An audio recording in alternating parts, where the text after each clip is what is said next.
যথেষ্ট কম, কিন্তু আইনের সাজা নাই।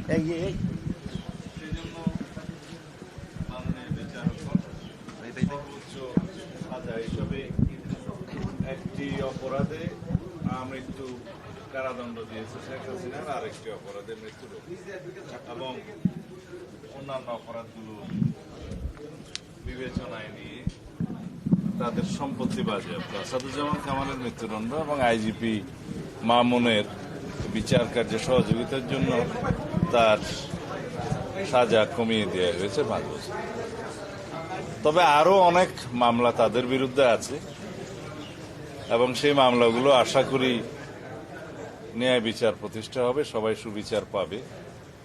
আজকের এই আদালতের রায়ের মধ্য দিয়ে কয়েকটি জিনিস প্রমাণিত। ফ্যাসিস্ট স্বৈরাচার যত শক্তিশালী হোক, যত দীর্ঘদিনই রাষ্ট্র ক্ষমতা অবৈধভাবে পরিচালিত করুক, ক্ষমতা ভোগ করুক, তারা একদিন না একদিন আদালতের কাঠগড়ায় তাদের দাঁড়াতেই হবে।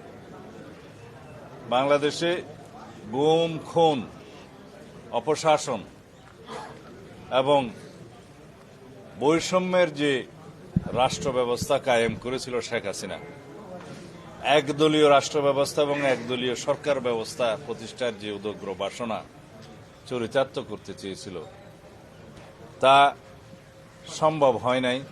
কিন্তু দীর্ঘদিনের অপশাসন এবং ফ্যাসিবাদী শাসনের জাতাকলে এদেশের মানুষ পিষ্ট হয়েছে, আমরা পিষ্ট হয়েছি, আমরা ভুক্তভোগী হয়েছি। এই দেশের উন্নয়ন অগ্রগতি বহু বছর পিছিয়ে গিয়েছে। আমরা আর পিছনের দিকে তাকাতে চাই না। দেশে ন্যায় বিচার প্রতিষ্ঠা হবে সর্বক্ষেত্রে, আইনের শাসন প্রতিষ্ঠা হবে সর্বক্ষেত্রে এবং এর মধ্য দিয়েই আগামী দিনে একটি শক্তিশালী গণতান্ত্রিক রাষ্ট্র বিনির্মাণ হবে। এটাই হবে আগামীর বাংলাদেশ এবং আমরা অবশ্যই সেই বাংলাদেশ প্রতিষ্ঠার জন্য প্রতিশ্রুতিবদ্ধ, অঙ্গীকারাবদ্ধ। আমরা সংস্কারের মধ্য দিয়ে যাব, বাংলাদেশে আইনের শাসন প্রতিষ্ঠা করব, রাষ্ট্রে একটা ভারসাম্যমূলক রাষ্ট্র ব্যবস্থা এবং সরকার ব্যবস্থা প্রতিষ্ঠা করব ইনশাআল্লাহ। এই দেশের প্রতিটি মানুষ ভবিষ্যতে যাতে ন্যায় বিচার পায় সেরকম রাষ্ট্র ব্যবস্থা প্রতিষ্ঠার জন্য আমরা অবশ্যই অবিরাম সংগ্রাম চালিয়ে যাব। আজকে সেটা একটা মাইল ফলক প্রতিষ্ঠা হলো। ধন্যবাদ। সাদিন ভাই, একটা প্রশ্ন ছিল, সেটা হচ্ছে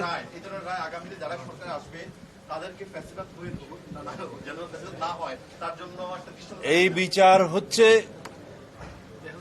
অপরাধের তুলনায় যথেষ্ট নয়, কিন্তু এটা শুধু ন্যায় বিচার প্রতিষ্ঠা না, সামনের দিনের জন্য একটা উদাহরণ এবং ভবিষ্যতে যাতে এই রাষ্ট্রে কেউ আর ফ্যাসিবাদী শাসন ব্যবস্থা কায়েম না করতে পারে, কেউ নিজে ফ্যাসিস্ট না হয়ে উঠতে পারে এবং এখন নায়কতন্ত্র যাতে প্রতিষ্ঠা না হয় তার একটি মেসাল।